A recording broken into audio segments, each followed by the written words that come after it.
अच्छा, तो विचार चल रहा था कि वह स्वाम्यर्थ का भी युक्तम जो इंद्रिय बुद्धि आदि हैं वो स्वामी का प्रयोजन सिद्ध करने के लिए युक्त हैं, उनसे युक्त यह शरीर है। पूरे च विश्व राज्यों यथा, जैसे पूर्व में राजा का मकान होता है, ठीक उसे अर्थ था तस्मिन् ब्रह्मपुरे शरीर है। इस ब्रह्मपुरात्मक शरीर में दहरम वेश्म, एक मकान है, छोटा सा मकान है। किसका है वो? जिसका मालिक है ब्रह्मण। उपलब्धि अधिष्ठान कहने का तात्पर्य है ब्रह्म का अनुभूति का अधिष्ठान, स्थान विशेष जहाँ पर अनायास आप अनुभूति कर सकते हैं। यद्यपि सर्वत्र अनुभूति हो सकता है कि नहीं? कहाँ नहीं है वो? जहाँ देखना चाहो वहीं है वो, क्योंकि उसको देखे बिना तुम किसको देख ही नहीं सकते हो, है कि नहीं? लेकिन आदत इतनी खराब हो रखी है, वो सामान्य को छोड़कर विशेष को ग्रहण करते रहते हैं। जैसे ये सब ही है। तो लेकिन फिर भी जो है एक अनादिकाल अविद्या के का वासना से जनित अभ्यास के कारण से हम हमेशा से विशेष को ग्रहण कर पाते, सगुण साकार को ग्रहण करते हैं। याद पड़ा हुआ है। और ऐसे निर्गुण निराकार ग्रहण करने के लिए हमें कुछ विशेष प्रयास करना पड़ा। तो उस प्रयास को कहाँ करोगे? कोई स्थान विशेष तो चाहिए जहाँ इस मन को बांध कर अनुभव कर सके। तो उस स्थान का इनाम जो यहाँ दहरम वेश्म को दिया गया, वह ब्रह्म के उपलब्धि का अधिष्ठान यथा विष्णु शालग्राम। जैसे विष्णु की उपलब्धि का आसान तरीका है, शालग्राम की पूजा करो, मूर्तियों की पूजा करो। अस्मिन् स्विकार शृंगे देहे नाम रूप व्याकरणाय प्रविष्टम सत आप्तम ब्रह्म जीवनात्मना युक्तम। क्योंकि इसी अस्मिन् ही शरीर में कैसा है वो? स्विकार शृंगे शरीर कैसा है? उसी आत्मा से तत्तेजक्षत लापक्षत, है कि नहीं? इस क्रम से क्या है? तेज अब अन्न की सृष्टि करता हुआ इस शरीर का निर्माण किया, शरीर का निर्माण किया। वैसे स्विकार शृंगे स्विकार तेजोपन्नम कार्य रूपे शरीरे नाम रूप व्याकरणाय, नाम रूप का जो अभिव्यक्ति करने के लिए अव्याकृत अवस्था में विद्यमान उस तत्वों को व्याकृत करने के लिए प्रविष्ट व सत्य नामक ब्रह्म वही जीवात्म भाव से विद्यमान है। यह बात पहले कह चुके हैं। तस्मात् अस्मिन् हृदय पुंडरी के वेश्मनि उपसंहृत करण बाह्य विषय विरक्तैर विशेषतः ब्रह्मचर्य सत्य साधनाभ्याम युक्तैर पक्षमाण गुणवत् ध्यायमान ब्रह्म उपलब्धि प्रकरणार्थः स्पष्ट हो गया। यह 8वें अध्याय यह समस्त प्रकरण का क्या अर्थ है वो बता रहे, जो कि आचार्य और शिष्य संवाद रूपेण प्रस्तुत किया जा रहा है। क्या है वो? कहते वह है यह जो हृदय पुंडरी रूपी दहर वेशों में पुंडरी के वेशमनी उपसंहृत करण, जो लोग अपने समस्त करणों को उपसंहार कर लिए हैं, उन्हीं लोगों के द्वारा बाह्य विषय विरक्त ही, जो बाह्य विषयों से विरक्त, विशेषतः ब्रह्मचर्य सत्य साधनाभ्याम युक्त ही, और विशेष रूपेण ब्रह्मचर्य और सत्य बोलना ये 2 साधनों से युक्त है। वक्षमाण गुणवत ध्यायमान ही, वक्षमाण जो गुणों वाला जो ईश्वर है ब्रह्म है, उसका ध्यान करने वालों के द्वारा ही ब्रह्म उपलब्ध थे। ब्रह्म कहाँ? अस्मिन् पुंडरी के हृदय पुंडरी के उपलब्ध थे। धर अल्पतर अस्मिन् धरे वेश्मनि, ये बहुचर्य हो गया। ब्रह्मचर्य भी पालन कर लेते हैं लोग, लेकिन सत्य का पालन कर बड़ा कठिन काम है, इसलिए ब्रह्मचर्य सत्य साधनाभ्याम करते हैं। ब्रह्मचर्य और सत्य भी जोड़ दिया है। स्वभाव आदमी का है झूठ बोलने का, ऐसा नहीं है। ये मत सोचिए आदमी का स्वभाव है झूठ बोलना, स्वभाव तो सत्य बोलने का ही है। लेकिन आरोपित ये जो डुप्लीकेट स्वभाव है, नकली स्वभाव है, वो झूठ बोलने का। क्योंकि संसार में कोई व्यक्ति पूरा 24 घंटा झूठ बोल ही नहीं सकता है, वो तो बहुत सत्य ही बोलता है, लेकिन मतलब से वो झूठ बोलता है। अमतलब ही बनना ही प्रविद्या में बाधक है। झूठ का कारण क्या है? मतलब ही आप अपने मतलब से अपने इज्जत को बचाने कहीं कुछ ऐसे अनेक कारण है, या कोई बात आपको डर है, हमें सच बता देंगे ये चीज है, कहीं मांग तो ना लेंगे, डर है, इसलिए झूठ बोल देते नहीं है, बात खत्म। ऐसे अनेकों प्रसंग आते हैं जीवन में जो व्यक्ति अपने मतलब से अपने स्वार्थ से ही झूठ बोलता है। नहीं तो जहां उसका अपना कोई स्वार्थ नहीं है सच बोलता है, बिल्कुल सच बोलता है। जहां देखते से हमारे को बिगड़ना है तो है नहीं, तो सच बोलने में क्या दिक्कत है, बोलेगा है कि नहीं। तो इसलिए कहते स्वभाव तो आपका है सत्य, क्योंकि स्वरूप ही सत्य है आपका, अतः स्वभाव तो सत्य होना ही चाहिए। आपका जो असली स्वरूप है उस स्वरूप को त्याग कर तो आप रह नहीं सकते, और वो स्वरूप क्या आपका सत्य है कि नहीं। जिसे जल का अपना स्वरूप है शीत स्पर्श, अग्नि का स्वरूप है जो है दाग का विशिष्ट जो उष्ण स्पर्श, वो अपने स्वरूप को त्याग कर कैसे रहेगा। कुछ देर तक आप जो है चंद्रकांत मणि रख दो, ठंडा लग रहा है, इसका तो उसको स्वभाव ठंडा हो गया क्या, वो तो अन्य प्रतिबंधक के कारण से ऐसा हो गया। तो जो आपका स्वरूप क्या है, सत्यम ज्ञानम अनंतम ब्रह्म, जब आपका स्वरूप ही सत्य है स्वरूप, तो आपका वाणी में क्या सकल इंद्रियों में सत्य ही होगा, है कि? लेकिन उस सत्य स्वरूप को जब तक आप अन्य प्रतिबंधकों से प्रतिबंधित नहीं करोगे तब तक आप झूठ बोल नहीं सकते। अतएव जो है आरोपित जो अनृत है इसको त्याग के बिना आप जो सत्य प्रतिष्ठित नहीं हो सकते, और उसको त्यागने के लिए स्वार्थ को त्यागनी पड़ेगी। हमारा जीने का भी कोई प्रयोजन नहीं, ये समझिए चलना पड़ेगा। ये बाह्य प्रयोजनों को लेकर के तो बात होता है, एक ही प्रयोजन है जीने का, क्या सद्यो मुक्ति, मोक्ष, ब्रह्मानुभूति, ये एकमात्र लक्ष्य लेके चलिएगा। उस लक्ष्य के लिए क्या है, झूठ जरूरत है। उस लक्ष्य का साधन झूठ नहीं है, बस वही एकमात्र लक्ष्य ले लो तो अपने आप झूठ बोलना बंद हो जाएगा। अब आपका लक्ष्य क्या, अन्य चीजें भी रहती है दुनिया में, नाम कमाना है, पैसे कमाना है, अपनी इज्जत बनानी है, अपना स्टैंडर्ड मेंटेन करना होता है। स्टैंडर्ड होता है आज के जमाने में, जो लोग कहते हैं हमारा स्टैंडर्ड गिर जाएगा। आचार्यों का भी स्टैंडर्ड होगा, हमें तो मालूम नहीं है।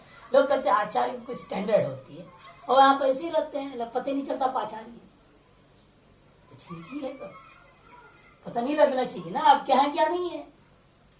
जब पता लग जाएगा फिर तो सविशेष हो गए, आप निर्विशेष कहाँ रह गए। अब निर्विशेष रूप में रहोगे तो पता चलेगा ही नहीं कि अब क्या है क्या नहीं, तो वही ठीक है। नहीं, वो कहता ऐसा नहीं होता, आचार्यों का स्टैंडर्ड है, वो ऐसा कपड़ा पहनना चाहिए, ऐसा होना चाहिए, ऐसा बैठना चाहिए। और आप तो जहां तक खड़े होकर किसी से बात कर लेते हैं, सड़क पर भी बातें कर लेते हैं, कैसी बात है। अब बताओ, वो भी स्टैंडर्ड में लग गया ना, वो स्टैंडर्ड के चक्कर उसको बड़ा बनावटी करना पड़ता है। कितनी बनावटी करनी पड़ती है कि बस आप जो बन रहे उन्हीं को मालूम है। बड़ा स्टैंडर्ड, बैठना भी, बोलना भी, हिलना भी, सब बड़ा मुसीबत है। हम तो समझते तो बड़ा मुसीबत है, आचार्य बनना तो मुसीबत है। फिर क्या जिंदगी हो, आप घास उखाड़ नहीं सकते, आचार्य घास उखाड़ क्या बात है, भुट्टे में काम कर रहे, ये कैसे आचार्य, वो सोच ही नहीं सकते। वो एक अलग स्टैंडर्ड में फंस गए ना, वो सब विशेष में फंस गए हैं। तो ये सारी स्थितियां क्या होती है कि आपको जब विभिन्न प्रकार की स्थितियों में झूठी बोलना पड़ जाता है, बनावटीपना में रहना पड़ता है, तो आप ब्रह्म विद्या से दूर हो जाते। इसलिए आप भाष्यकार यहाँ संकेत कर दिया विशेषतः, सीधे बोल सकते ब्रह्मचर्य सत्य साधनाभ्याम या साधन ही आदि साधन ही, ऐसा कुछ नहीं बोल रहे, न आदि जोड़ा न बहुवचन प्रयोग कर रहे हैं, किंतु विशेषतः शब्द प्रयोग कर रहे हैं। और विशेषण क्यों दिया है उसका महत्व को समझना चाहिए, क्योंकि ये तो ऐसी चीजें हैं जिसके द्वारा आप आसानी से ब्रह्मानुभूति कर सकते हैं। धारो अल्पतर अस्मिन् धारे वेश्मनी, धार में अल्पतर बहुत ही छोटा, ऐसा इस धार रूपी मकान में वेश्मनी, वेश्मनो अल्पत्ता तदंतर्वर्तिनो अल्पतरत्वम वेश्मनः। जब वेश्म ही अल्प है तो अंतर्वर्तिनो भी अल्पतर, उस वेश्म के भीतर में रहने वाला भी अल्पतर है। यही शिष्यों के दिमाग में आएगा ही। अंतर आकाश, आकाशाख्यम ब्रह्म, दहरो अस्मिन् अंतर आकाश, अस्मिन् वेश्मनि, इस वेश्म के भीतर में विद्यमान जो दहर है वह दहरा आकाश विषय है। वो आकाश कैसा है, अल्प है, छोटा है, ऐसा। कौन सा आकाश है वह, यह आकाशाख्यम ब्रह्म। ये आकाश कौन है? एक छोटा सा मकान के अंदर एक छोटा सा ब्रह्म है, ऐसा ही अर्थ ग्रहण कर लो शुरू में। आकाश वही नाम ही वक्षति, क्योंकि आगे में कहने वाले हैं इस ब्रह्म के एक नाम आकाश। आकाश इव अशरीरत्वात्, क्योंकि जो है ये क्यों ऐसे नाम पड़ गया इसका? आकाश का नाम कैसे भूताकाश का नाम रख दिया आपने जो ब्रह्म है? कति इसलिए कह दिया क्योंकि भूताकाश भी बिना शरीर वाला होता है, अशरीरी होता है था, तथा वह ब्रह्म भी वाक्य में अशरीरी है। सूक्ष्मत्वात् सर्वगत सामान्य तीन हेतु है, अशरीरत्वात् सूक्ष्मत्वात् सर्वगतत्वाच्च। अशरीरत्व हेतु है, सूक्ष्मत्व है और सर्वगत, इन तीन की सादृश्यता के कारण से इस ब्रह्म का नाम आकाश रख दिया गया है। तस्मिन् आकाशाख्ये यत् अंतर्मध्ये तदन्वेष्टव्यम्। अब अगला दूसरी तरह की व्याख्या, ये तो हो गया दहरो अस्मिन् अंतर आकाश, यहाँ तक। अब आकाश में सप्तमी अंत है, तस्मिन् यदन्तः तदन्वेष्टव्यम् का अर्थ थोड़ा बदलना पड़ेगा। तस्मिन् आकाशाख्ये यद अंतः मध्ये तदन्वेष्टव्यम्। तस्मिन् आकाशाख्ये ब्रह्मणि, यहाँ पे इसलिए क्या लेना पड़ेगा स्थिति में? आकाश के कारण से कौन से आकाश लोगे यहाँ पर? सप्तम में जब लोगे तो उस आकाश नामक तत्व के भीतर जो वस्तु है उसका अन्वेषण करना है। तद्भाव तदेव च विशेषेण आश्रय सह, देखो नीचे इसलिए कहते हैं ना, उस आकाश में विद्यमान वस्तु का अन्वेषण करो। का तात्पर्य क्या होगा? तस्मिन् यदन्तः तद आश्रयेण सह, इसका अर्थ क्या लेना है? आश्रय सहित अन्वेषण करना है, क्योंकि आ गया ना तस्मिन् वा स्वे महिमनि यदन्तः तद आकाशक्यम ब्रह्म तद अन्वेष्टव्यम्। तस्मिन् वा हृदय पुंडरी का अवच्छिन्ने, वर्तमान के हिसाब से लोगे वेश्म रूपी मकान में ब्रह्म का अनुभूति करना है, और वो भी आश्रय सहित अनुभव करना है, हृदय सहित हार्द ब्रह्म का अनुभव करना। अतः दूसरा सप्तम पक्ष में क्या होगा? तस्मिन् वा हृदय पुंडरी का अवच्छिन्न आकाशे यद नभसी यद अंतः आकाशाख्यम ब्रह्म, है ना? तस्मिन् यद अंतः करके तस्मिन् अंतः हार्द आकाश, हृदयावच्छिन्न आकाश, यहाँ आकाश से शुद्ध ब्रह्म लेने का, बस हृदयावच्छिन्न आकाश में सप्तमी का। जब प्रथमांत आकाश होगा वह आकाश का ब्रह्म, उस वेश्म में विद्यमान उस ब्रह्म को वेश्म सहित समय प्रकार से ग्रहण कर लो, उपनिषद आदि का व्यवस्था के आधार पर। और जब सप्तमी है तस्मिन, वह तस्मिन से आकाश से क्या लेना है हमें? हृदयावच्छिन्न आकाश, उस आकाश में उस गुफा के अंदर में विद्यमान जो ब्रह्म, उसका अन्वेषण करना चाहिए। यद अंतः आकाशाख्यम ब्रह्म तद अन्वेष्टव्यमिति योजना। इसी को संक्षेप में भाष्यकार ने कह दिया, तस्मिन् आकाशाख्ये अंतर मध्य तद अन्वेष्टव्यम, ऐसे कहकर छोड़ दिया। तद्भाव तदेव च विशेषेण विजिज्ञासितव्यम्, उसी को विशेष रूपेण जानना चाहिए। जानने का मतलब क्या? सुन लिया हो गया है? अधिकतर लोगों के ये हाल है, तो सुन लो मैं ब्रह्म हूँ, बात हो गया, समझ लो, हो गया। भाष्यकार कहते देखो विशेषण विजिज्ञासितव्यम् का अर्थ कर रहे हैं। विजिज्ञासितव्यम् का मतलब क्या? गुरु आश्रय श्रवण आदि उपाय अन्विष्य साक्षात्करणीयम् नित्य। श्रवण करने से काम चला नहीं, गुरु के आश्रय में रहो, गुरु के शरण में रहो, गुरु से सुनो, उनके बताए हुए आधार पर साधन उपायों के माध्यम से उस तत्व का चिंतन मनन करते हुए निधिध्यासन प्रक्रिया से उसको साक्षात्कार करनी चाहिए। उस साक्षात्कार करने का नाम यहाँ विजिज्ञा। यद्यपि लोग देखे जानना चाहिए ना, अरे धातु अर्थ को लो, ज्ञा धातु का अर्थ जानना, विशेष रूप में जानना, जान लिया हो गया, ब्रह्म विशेष रूप में जान लिया। ऐसा नहीं, इसलिए भाष्यकार करते भाई यहाँ धातु अर्थ सामान्य नहीं है, उपसर्ग के कारण से धातु अर्थ को साक्षात्कार पर्यंत ले जाना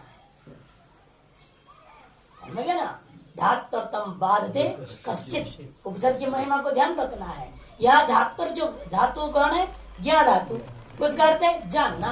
सन कैसे तो कर जानने की इच्छा करनी चाहिए, मैंने उसको जानना चाहिए, इतना ही अर्थ नहीं है। भी उपसर्ग जो है इस धात्वर्थ का अनुवादक नहीं है। यहाँ पर इस धात्वर्थ को बांधते हुए और आगे ले जाता है। तो केवल जानना नहीं कि जानकर उसको अनुभव करना चाहिए। यहाँ तक इसका अर्थ है उपसर्ग की महिमा से। इसी बात को भाष्यकार ने कह दिया कि भाई देखो, गुरु आश्रय श्रवण आदि उपाय, आदि कार्य मैंने मनन भी लेना है ना, इसीलिए आदि उपाय विषय साक्षात्करण ऐसा जब आचार्य जी ने उद्घोषणा किया तब शिष्यों ने कहा कि महाराज क्या आपने कह दिया, तो ठीक नहीं बोला आपने, तो क्या प्रयोजन है? वो छोटा सा छेद के अंदर बैठा हुआ कोई चीज मान लो होगा तो कितना छोटा होगा, बहुत छोटा होगा, उसको चैन से क्या लाभ होने वाला? कुछ लाभ नहीं होगा। घड़ा है इतना बड़ा चीज, उसको देखा समझा तो जान लिया तो लाभ हुआ। इसमें पानी रखा, गर्मी का दिन है ठंडा रहेगा पिएंगे, बाकी दिन में ठंडी का दिन में तो गुड़ रखेंगे, लाभ ही लाभ है। वहां बाह्य जगत के किसी भी चीज को हम देखते छोटा से बड़ा तक जो देखते सब में लाभ दिखता है, लेकिन ऐसा चीज आप बताने चाह रहे वो कभी अत्यंत सूक्ष्म, कोई शरीर ही नहीं उसका, अशरीरता सूक्ष्मता सर्गतता, इधर बड़ा विचित्र लेकिन बात है। विरोध में कह दिया एक बात वहां पर भाष्यकार ने संकेत करते हुए आकाश नाम देते वक्त अशरीरत्व ये तो ठीक है, सूक्ष्मता तो ठीक है, सर्वगतत्व कैसे होगा? और इधर मकान के अंदर रह रहा है जो छोटा सा है और छोटे मकान में रहने वाला वो सर्वगत कैसे हो जाएगा? भाष्यकार में बीज तो बो दिया, सुनने वाला समझ सकता है ऐसे क्यों कर रहे हैं कि उत्तर में जो उसको समझाना है उसी तरफ ले जाना है सर्वगत की ओर। लेकिन शिष्य लोग हाँ हाँ सुन गया, हो गया बात। तब नहीं, शिष्यों ने सतर्क हो गए यहाँ पर।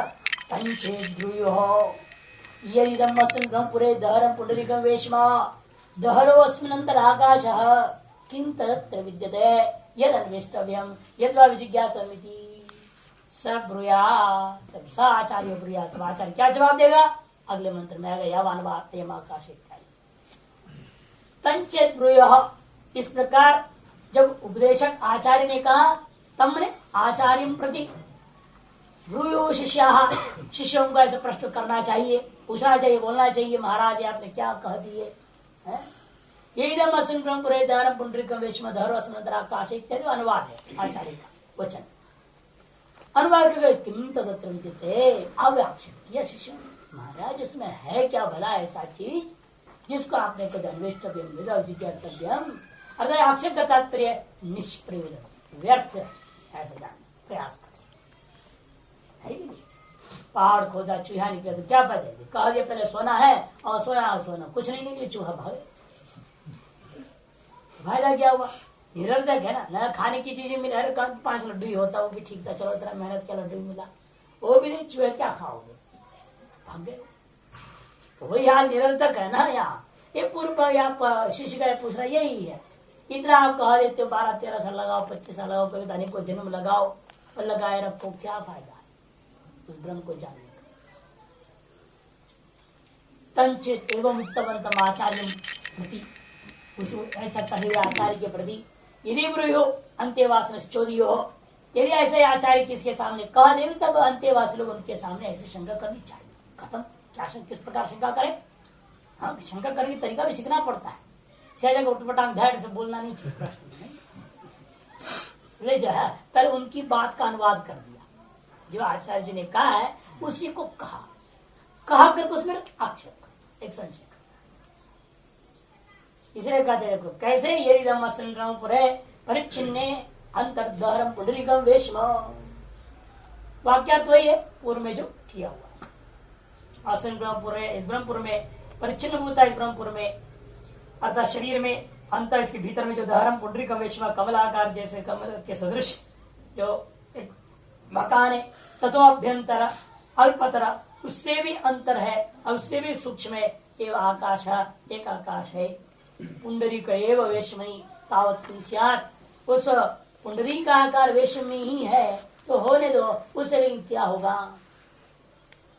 किम ततो अल्पतरे खे यद भवेद इत्याहो, किम ततो अल्पतरे खे, वो मकान ही छोटा सा, उससे भी अल्पतर जो आकाश नामक ब्रह्म जो आप कह रहे हो, ब्रह्म तो शब्द प्रयोग नहीं किया ना, हम लोग समझ रहे हैं, भाषा समझा दिया, आकाश शब्द से ब्रह्म लेना। शिष्य तो पहले सुना उतना ही समझ रहा है, उस मकान के लिए छोटा सा आकाश है, वो क्या होगा। बड़ा सा आकाश हो तो उसमें हम कुछ मकान बने आश्रम बनाएंगे नहीं, अब छोटे से आकाश में क्या बनाओगे, ठीक है।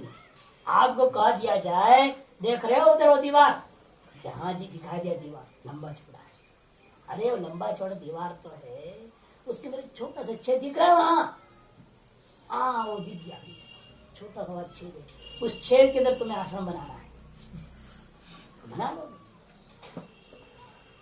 देखा, उसी तरह से यहाँ पर हो गया ना, बड़ा शरीर लंबा चौड़ा 5 फुट 6 फुट की, और उसके पीछे में हृदय रूपी एक मकान बोल दिया, और उस मकान के अंदर में रहने वाला आकाश को देखो, वो आकाश को क्या देखेंगे।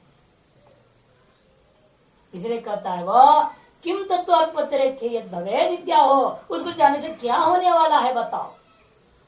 दहरवस्मिन अंतर आकाश किम तत्र विद्य न किंच विद्यते अभिप्राय, आगे ना, अरे वास्तव कुछ है फालतू है, क्योंकि उसका आक्षेप का तात्पर्य है किम तत्र विद्यते का तात्पर्य है न किंचन विद्यते। यदि नाम भद्र मात्र के विद्यते, यदि मान लो छोटा सा भद्र फल के समान कोई छोटी चीज है भी उसके भीतर, किम तस्य अन्वेषण विजय फलम विजिज्ञासु, विजिज्ञासा करने वाले का और उसका अन्वेषण पूर्वक विजिज्ञासा पूर्वक फल को क्या फल मिलेगा उसको, उस छोटी चीज को जानने से भी। यदि मान लो है भी कोई चीज उसके अंदर है भी छोटा सा, उस छोटे से वस्तु को जानने से हमें क्या फल मिलेगा।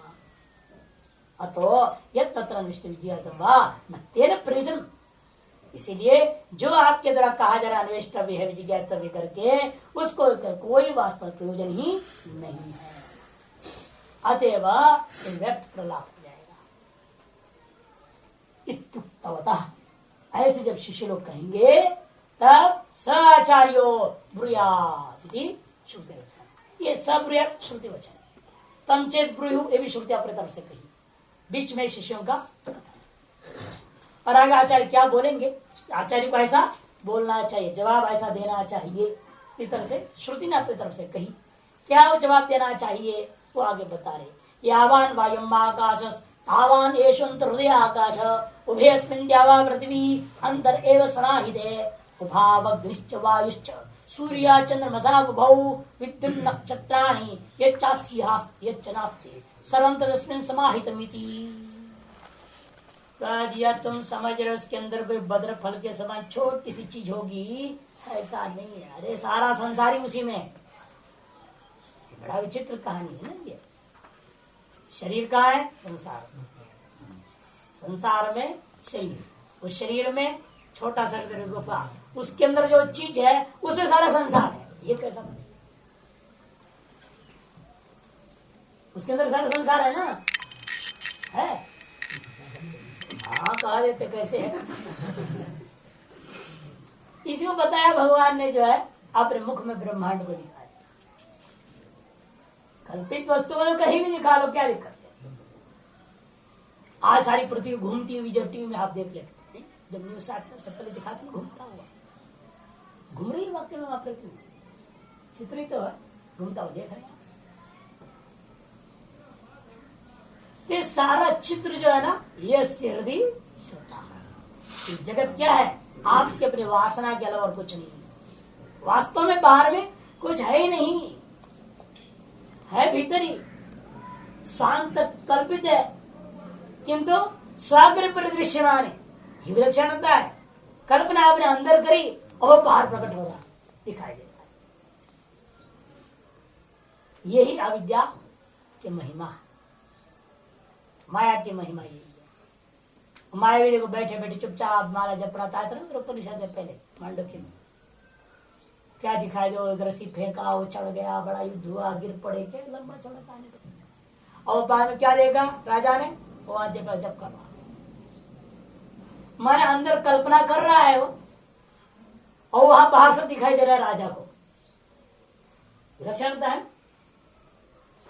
इस तरह से कल्पना हुई है हार्द ब्रह्म में, और जगत कहां दिख रहा है? शरीर से बाहर। इसे अनेकों दृष्टांत इस बात को समझ सकते हैं, कोई कठिन बात नहीं है। लेकिन अनुभव में आना एक अलग बात, समझना तो कठिन नहीं है इतना। वैसे अनुभव करते जगत को एक कल्पना मानकर उसमें आसक्ति से रहित हो जाना बहुत कठिन। अनुभूति कठिन है, इसलिए साक्षात्कार नियम कह दिया गया है, वो कठिन। बाकी समझ में तो सबको आ रहा है वेदांत क्या है क्या नहीं। बड़े बड़े गृहस्थी बोल देते हम भी वेदांती है, हम भी सन्यासी है, और हम गृहस्थ हैं, और फिर हम भी सन्यासी, दो ही कम नहीं क्या, हम भी ब्रह्म जान लिए, बात खत्म हो गया, हम सन्यासी है। तो उल्टा पाठ पढ़ा दे, अरे हम तो एक पते 4 बच्चों के बीच में और 10-20 रिश्तेदार है, आप तो सारा दुनिया और प्रपंच बना रखे हो। सैकड़ों जो है आपकी इन्विटेशन कितनी छपती है? एक बार ऐसे बहुत पूछा आपके आश्रम कितना इन्विटेशन छपता है, तो प्रोग्राम का कैलाश में 2000 छपती है। हमने कह दिया अरे राम राम राम, कितनी बड़ी गृहस्थी है आप। क्यों भाई? कहते हमारे शादी में भी 200-250 इन्विटेशन छपते हैं। हमारी परिवार इतनी छोटी है और आपकी गृहस्थी इतनी बड़ी है, इतनी बड़ी परिवार आपकी है, 2000 इन्विटेशन छप रहे हैं। वो समझने की बात है, वो अकल तो उसको इतनी है नहीं ना। उनके तुम्हारे आसक्ति है, हमारे यहाँ 2000 में परिवार से 2000 परिवार भी मर जाए ना तब कोई घर नहीं पड़ता। हमारे और तुम्हारे नियम कर, वो घबरा के सुनकर ये कैसा होगा? मैंने कहा हम तो मरने वालों को वेदांत भेज देते हैं, मर गया करके सूचना आता है ना, हमने कहा ये बुरा हो गया, तुम्हारे तो बड़ा दुख हो गया भाई, अच्छा नहीं हुआ, ऐसे कभी नहीं बोलते, बहुत अच्छा हो गया, जल्दी चला गया यहाँ से संसार से। आना जान का लगा रहता है, तुम तो आत्मा तो कभी मरता नहीं है, ऐसे सब चिट्ठी लिख देते हैं। ये हमारे और तुम्हारे में अंतर है। तुम तो ना काला रंग का काला इन्विटेशन भेजते हो 13वीं का, और हम तो हमेशा ही लाल रंग ही भेजते हैं। जो भी प्रिंट होता है लाल अक्षर प्रिंट होगा जाएगा, काला पीला ही नहीं। यहाँ तुम्हारे यहाँ तो शादी है तो पीला हो गया, इधर हो तो काला हो गया तो लाल हो गया, ऐसा ड्रामा होता है। ये अंतर समझो। एक बार ऐसे गृहस्थी पीछे पड़ गया था चैतन्य गिरिजी महाराज जी, बीकानेर में चतुर्मास किए होंगे, वहां से लौट रहे थे, तो भगत जगत जो है 2 महीना रहे ना महाराज जी, तो दुनिया में बर्तन बाहर सब गरीब आश्रम था कैलाश, तो भगत जगत खूब देते थे। महाराज आए हैं 2 महीने आ रहे हैं, तो आश्रम में रहने वालों को कुछ चाहिए ना, फिर तो वहां रहे नहीं, कमाए नहीं, तो पैसा विद्या कपड़ा लत्ता बर्तन भांड दुनिया भर की।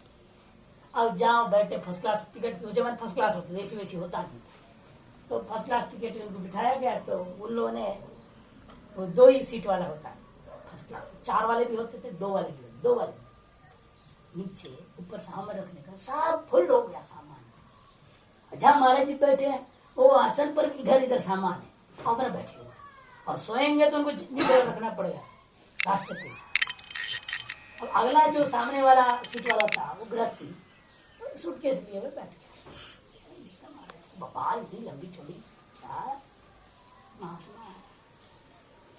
चैतन्य महाराज जी देखते रहे, समझ रहे थे उसके दिमाग में क्या चल रहा है खुरापात। तो जब महापुरुष थे तो चुपचाप थे, काफी देर चलते चलते जो है उसने कह ही दिया, उसे रहा नहीं दिया, तो कह दिया गृहस्थी ने कि महाराज आप क्या साधु हैं, ऐसा माल बटोरे कहाँ ले जा रहे हो, क्या करोगे?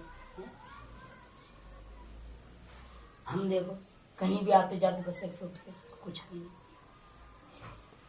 अच्छा तुम तो महान हो भाई, क्या कहा? हम तो बड़े गृहस्थ, बड़ा आश्रम में 50 बच्चे हमारे। अरे महात्मा जितने रह रहे हो सब बच्चे ही, उनके फिराना पड़ता है, देखभाल करना पड़ता, तो महागृहस्थी तुम तो ठीक ही कर।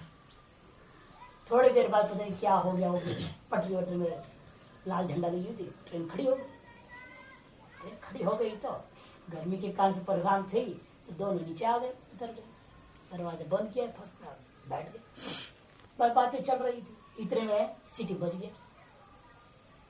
बढ़िया सत्संग विचार चल रहा था, कहानी सुना रहे थे, बहुत एक्सपर्ट थे कहानी सुनाने में महाराज। तो बड़ा आकर्षण कर लिया, बड़ा सुन से बड़ा प्रसन्न होता रहा। ऐसी सीटी बजी तो चलने लगा था, इतना बढ़िया विचार चल रहा है, बैठो तो पकड़ वो चिल्लाने लगा रहे मेरा सूटकेस। तो सूटकेस क्या कर रहे, हमारी इतना सारा सामान तुम बता रहे हो, इतना सारा चीज सब छोड़ रहा हूँ, तेरे को क्या फर्क पड़ रहा है, इतना आत्मचिंतन इतना बढ़िया चल रहा है, तुम भैंसों समझ रहे हो और जो है फिर भैंसी बन जा रहे हो, ये कैसी बात है, ऐसी मत करो। अब इतना चिल्लाया उतना जोर से लोगों ने चेन खींच ली उसके चक्कर में। राय तो क्या करते, चलो भाई महाराज जी दोनों बैठ गए, बैठने वाला पता चला तुम्हारों से एक सूटकेस कितनी आ सकती है, हमारे 4 सूटकेस गटरी फटरी बर्तन भांड की से कोई मतलब नहीं, जा कहीं जा क्या होगा, मिथ्या संसार है, मिथ्या दृश्य है, ये है भी और नहीं भी, व्यवहार दृष्टिकोण से है, पारम दृष्टिकोण से है नहीं। यही अंतर है तुम और इसे तुम महाग्रस्त हो, परम ग्रस्त है। तब उसने पैर पकड़ परम चढ़ा हो गया, उसके बाद उसने बहुत बड़ा बिजनेसमैन था, लाखों रुपया दिया आश्रम को। तो कहने का मतलब ऐसा होता है अज्ञान उल्टा ही आदमी सोचता है, केवल आसक्ति वजह से जो है विपरीत चिंतन हो जाता है। ये आसक्ति नाम चीज छूट जाए तो समझ में क्या आना, अनुभव में भी आ जाएगा ये छोटे के अंदर जो रह रहा उसी में ही सारा चीज है, क्योंकि वही क्योंकि कहने के लिए हम अनुभव कराने के लिए केवल वहां ले जा रहे हैं। सगुण हुआ, पहले प्रतीक दिया अधिकरण, और उसे बताएंगे वो सत्य काम है, आत्म काम है, बताएंगे ना बाद में आत्म क्रीड है, ये सब उसके गुण बताएंगे। तार गुण विशेष वस्तु की वहां उपासना करोगे, तद द्वारा सर्वव्यापक तत्व का अनुभव। इस बात को नहीं समझने वाले शिष्य क्या समझेंगे, अरे छोटा सा उसके अंदर रहे, छोटा होगा उसको जानने से क्या लाभ है, ये आदत लाभ की है ना, किम प्रयोजन, अंत में वही उतरता ही है वो, क्या लाभ है, इतना दूर गए 10 रुपया दिया, क्या फायदा हुआ, आने जाने की किराया 2 रुपये ऊपर से बचा, और खैनी के बराबर काम नहीं हुआ, खैनी 5 रुपए का पैकेट आ गया ना आजकल क्या वही 2 रुपये में नहीं आती, बेकार गए, तो प्रयोजन में लगे रहते हैं लोग।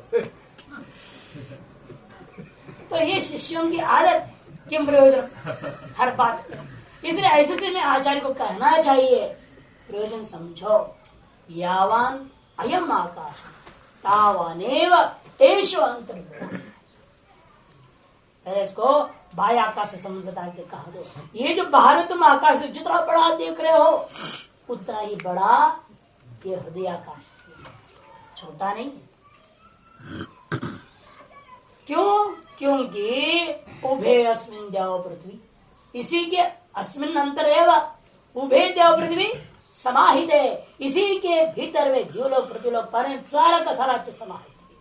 भव अग्निश्च वायुश्च, अग्नि वायु भी उसी में, सूर्य चंद्रमा भी उसी में है, विद्युत नक्षत्राणि च उसी में, यच्च अस्य य अस्ति यच्च नास्ति, जो कुछ भी तुम यहाँ पर इस जीव का संबंधी विषय है समझ रहे हो और भविष्य में होने वाला अभी नहीं है, भूत और वर्तमान को अस्थि से ले लो, यच्च नास्ति भविष्य को ले लो, तत्सर्वम अस्मिन्नेव समाहितम, तो सब कुछ इसी आत्म तत्व में समाहित, ब्रह्म तत्व में समाहित, उसी हार्द ब्रह्म ही है, इसे समझो।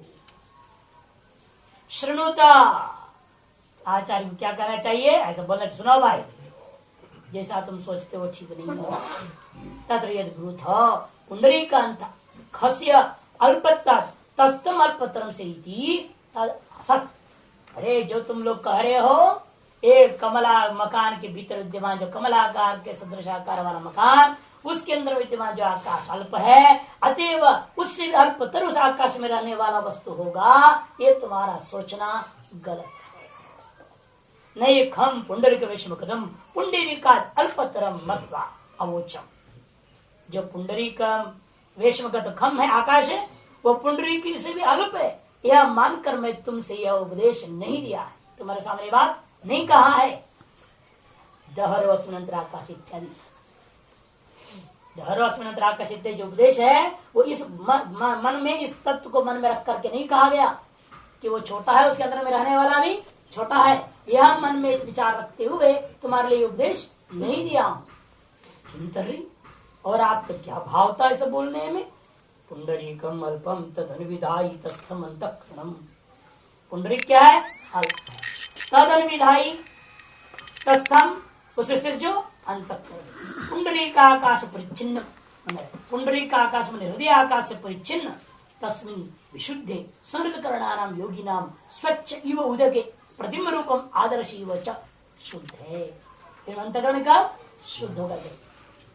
ऐसा अंतकरण है, उसका विशेषण दिया कि पुंडरीक आकाश से परिचिन्न जो विशुद्ध अंतकरण कैसा वही संहृत करणानाम योगी नाम, उपसंहृत करणों वाले योगियों के अंदर के इस अंतकरण में अनुभव में आता है स्वच्छ इव उदके, जैसे स्वच्छ इव उदके स्वच्छ जल में प्रतिबिंब रूपम प्रतिबिंब स्वरूप का अनुभूति होता है।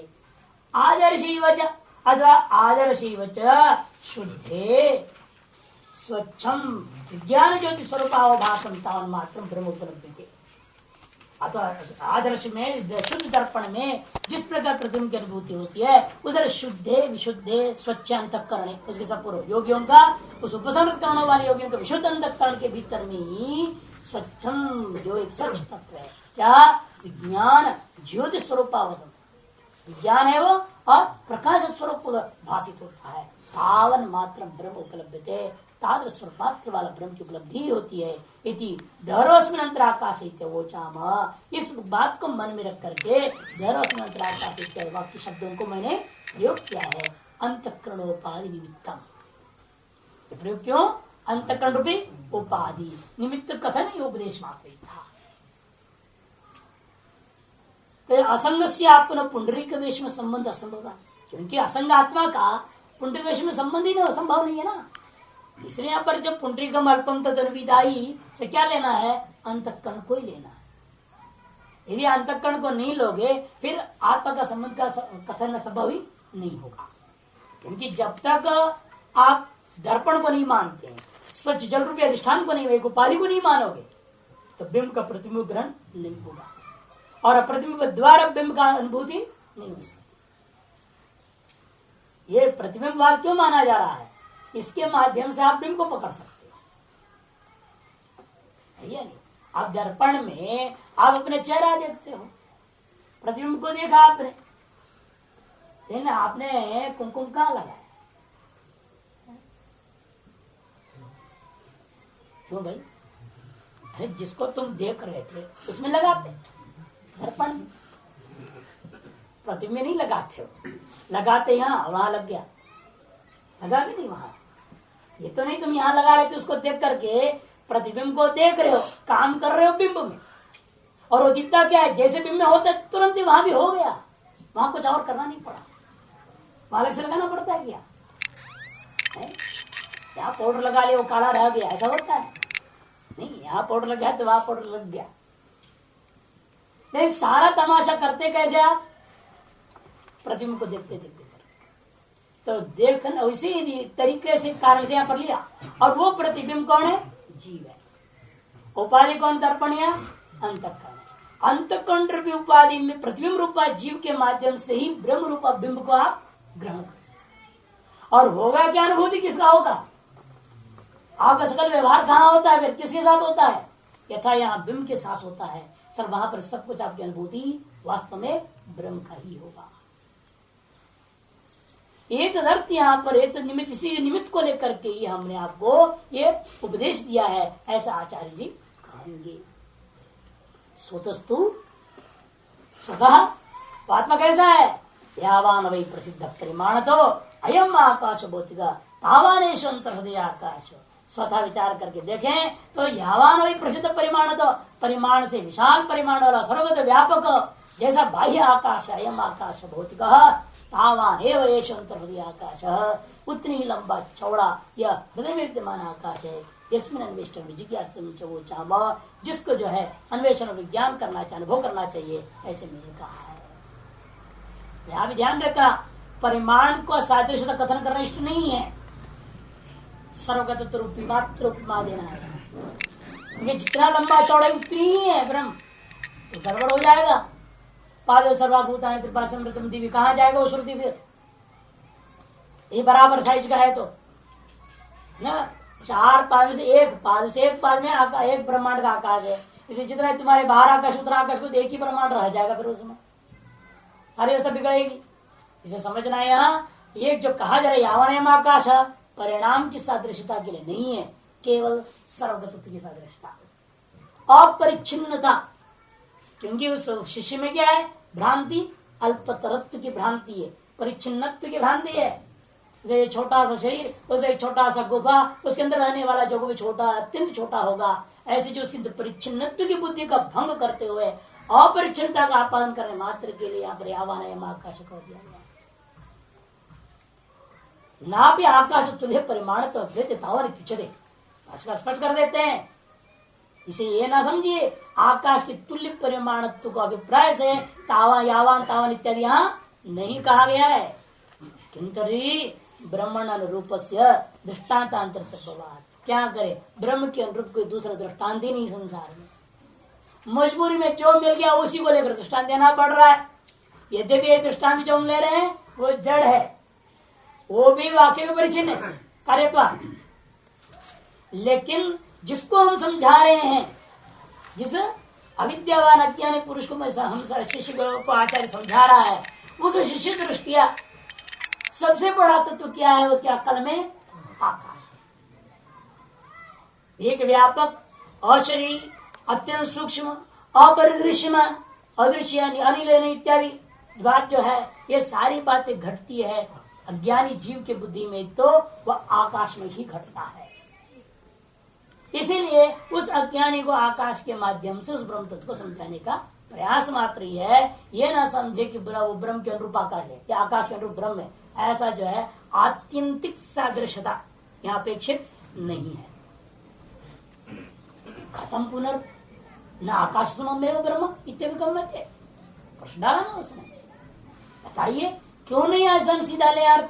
परिमाणकृत सादृश्यता क्यों ना ले हम?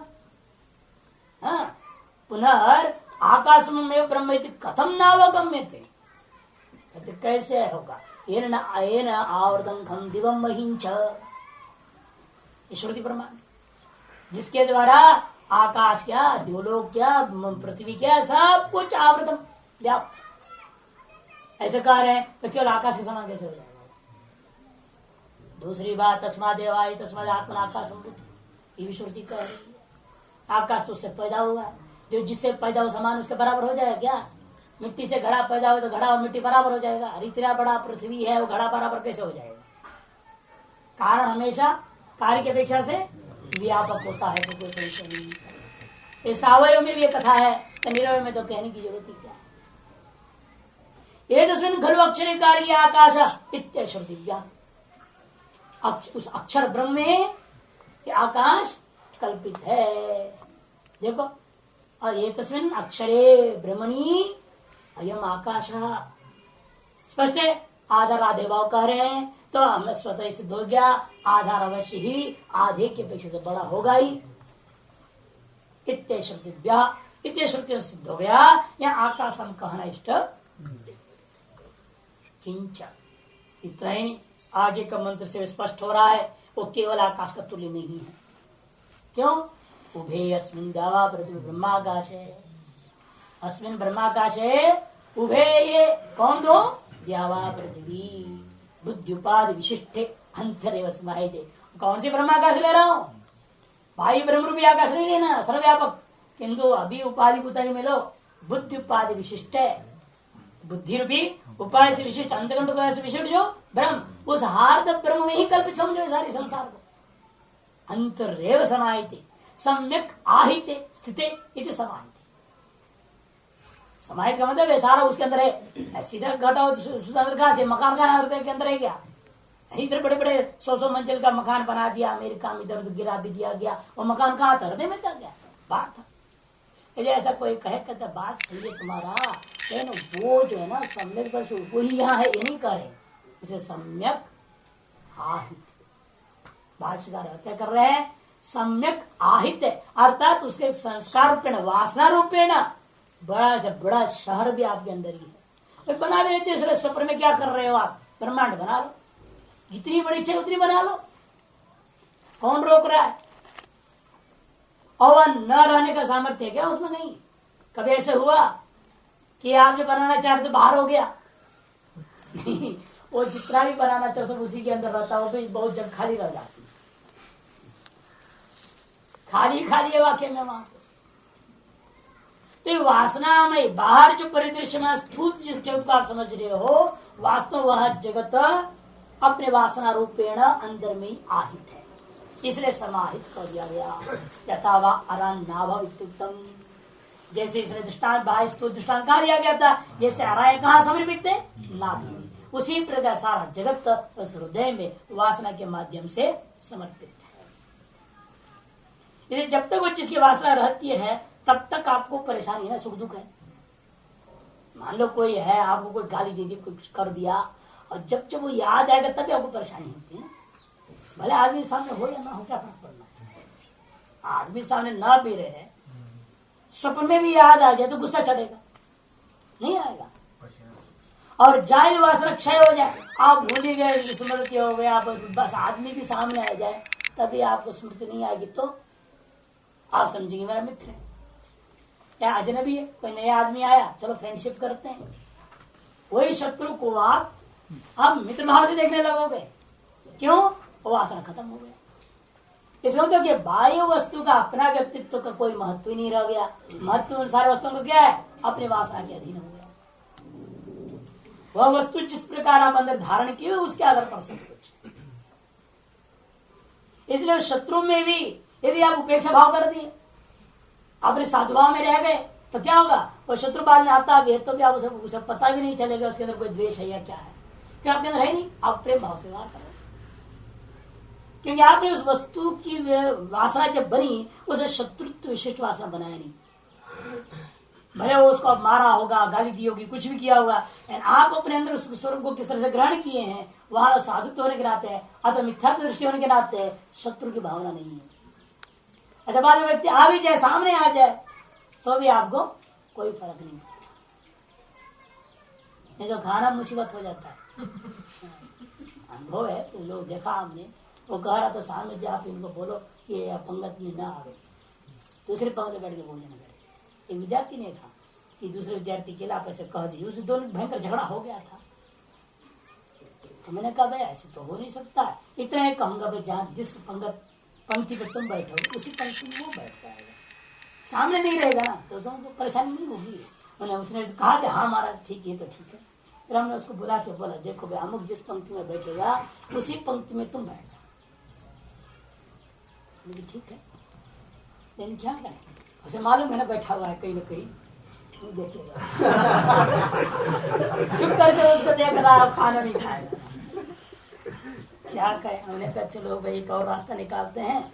मैंने उसका पिछले पंक्ति में बैठ जाए, अगर पीठ रहेगा उसका चेहरा दिखेगा नहीं, और वो जहां बैठे ठीक उसका पीछे बैठ जाओ, थोड़ा दूरी कर, छूना नहीं उसको ताकि पूरा घूमना पड़ेगा ना, उसको देखना पड़ेगा, मुश्किल होगी तो देख नहीं पाएगा, तब तो मन लगेगा, कहाँ लगना है तब। अब वो यूं करेगा बड़ा परेशान। मैं देखा रे अखंड तो क्या कर रहा है भाई, अखंड चेतन करके था, देख तो क्या कर रहा था, आज भी तुम तो बड़े परेशान थे। मैंने इसलिए कहा ना उसको दूसरे पंगत में आए, मैंने दूसरे पंगत में तुम ऊपर छत के खड़े होकर तुम देखते रहोगे, फायदा क्या होगा। तो दूसरे पंगत में आए चाहे पहले पंगत में, कभी भी आवे तुम तो छत के ऊपर खड़ा होकर देखते रहोगे, फायदा तो है नहीं। इसलिए तुम अपने मन से इस बात को हटाओ कि उसने तुम्हें गाली दी थी कुछ नहीं, वो वासना को निकाल, द्वेष भाव को निकाल दो, अपने आप सब सही हो जाए। सामने बैठ के बगल में बैठ के तुमको खिलाएगा तो तुम खा लेगा, अब वो पीठ लाकर बैठा है तभी तुम परेशान हो रहे हो। ये विचित्रता है वासना में जगत। इसलिए कहते हैं कि समाहित पहले बात तथा उभव अग्रिष्टवाश इत्यादि समान यच्च आत्मना आत्मित्वेन देहवतो यच्च अस्य न अस्य की व्याख्या करे, अस्य मने आत्मा, या अस्य लिया नहीं भाषाकार है, मूलस्थ अस्य को याद लीजिएगा, अस्य मन आत्मन आत्मित्वेन, आत्मन से तात्पर्य कौन, देहवानी लेना, देहवतो मूल मंत्र में था ना, यच्च अस्य य अस्ति यच्च नास्ति, वहां पर यच्च अस्य का व्याख्या होगी आत्मनः, आत्मित्वेन यह अस्ति मन विद्यते, आत्मना का और व्याख्या करते देहवतः, शुद्धात्मा नहीं लेना, देहवान पुरुष का अपना आत्मीय रूपेण जो कुछ भी इस जगत के अंदर विद्यमान है, कहा यह मनस्मिन लोक है, तथा ये आत्मित्व न विद्यते, जो आत्मित्व विद्यमान नहीं है, अर्थात भूत हो गया या भविष्यत है, नष्टम भविष्यच्च नास्ति तुझे, जिसको आप नास्ति शब्द का व्यवहार करते हो, न तो अत्यंत में वसत, अत्यंत सत क्या कथा नहीं, नास्ति से अत्यंत सत नहीं लेना। तस्य हृदयाकाशे समाधान अनुपत्ति है। क्यों? अत्यंत असत को हृदय आकाश में भी समाहित है, ये कहना संभव नहीं है। अतएव यहाँ पर जो है अत्यंत असत को नहीं लेना। तस् सर्वम तदस्मिन् समाहितम इति पूर्वान्वय कर देना। तदस्मिन् समाहितम, पूर्व में था ना समाहिते सम्यक गायते स्थिते, उसके साथ करके